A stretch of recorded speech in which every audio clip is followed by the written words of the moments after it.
Herkese salam, kanalımıza hoş gelmişsiniz. Bugün sizinle yayı tərənnüm edən, hem inanılmaz derecede faydalı, hem de çok lezzetli bir yemek hazırlayacağız. Pomidorlu pərpətöyün qovurması. Her şeyden əvvəl soğanlarımızı hazırlayırıq. Mən 6 ədəd orta boy soğandan istifadə etdim. Bu yeməkdə soğanın çox olması yeməyə xüsusi bir dad verir. Soğanı təmizləyib, doğrayıcı vasitəsilə incə-incə xırdalayırıq. Mətbəxdə vaxta qənaət etmək üçün bu doğrayıcılar həqiqətən də əvəz edilməzdir. Doğradığımız soğanları böyük bir qazana əlavə edirik. Üzərinə həm kərə yağı, həm də bitki yağı əlavə edib, soğanlar şəffaflaşıb qızılı rəng alana qədər qovururuq.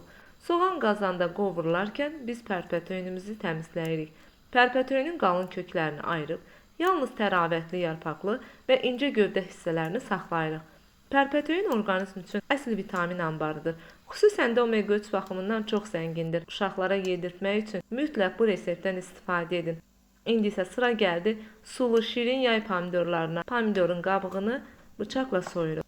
Qabığını soyduqdan sonra yemək həm daha yumuşaq olur, həm də ağızda daha xoş dad buraxır. Pomidorları orta böyüklükdə kub-kub doğrayırıq. Qazandakı soğanlarımızın rəngi qızıl rəng alıb. Qızıl rəng aldığına görə doğradığımız pomidorları qazana qoyub biraz qarışdırıb qapağını bağlayırıq ki, pomidorlar öz suyunu buraxsın və yumşalsın. Pomidorlar əzilib soğanla tam qovuşduqdan sonra yuyulmuş, təmizlənmiş pərpətöyünümüzü qazana əlavə edirik. İlk baxışdan qazanda çox görünə bilər, amma narahat olmayın. İstini görən kimi tezliklə həzmi kiçiləcək. Pərpətöyünü pomidor soğan qarışığı ilə yaxşıca harmanlayırıq. Zövqə görə duzunu əlavə edirik, qapağını bağlayıb vamodda öz suyunda bişməyə qoyuruq. Pərpətöyün çox tez bişən göyərtidir. Ona görə də çox bişirib dəyərli vitaminləri öldürmürük. Və son, yeməyimiz hazırdır. Ətri bütün mətbəxi bürüyüb.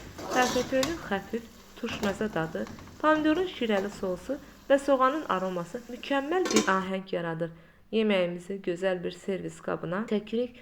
İsti-isti yanında təzə çörək və ya qatıqla təqdim edə bilərsiniz. Mən qatıqla daha çox bəyənirəm. Əgər resepti bəyəndinizsə, videonu bəyənməyi, rəylərinizi bizimlə bölüşməyi və kanala abunə olmağı unutmayın.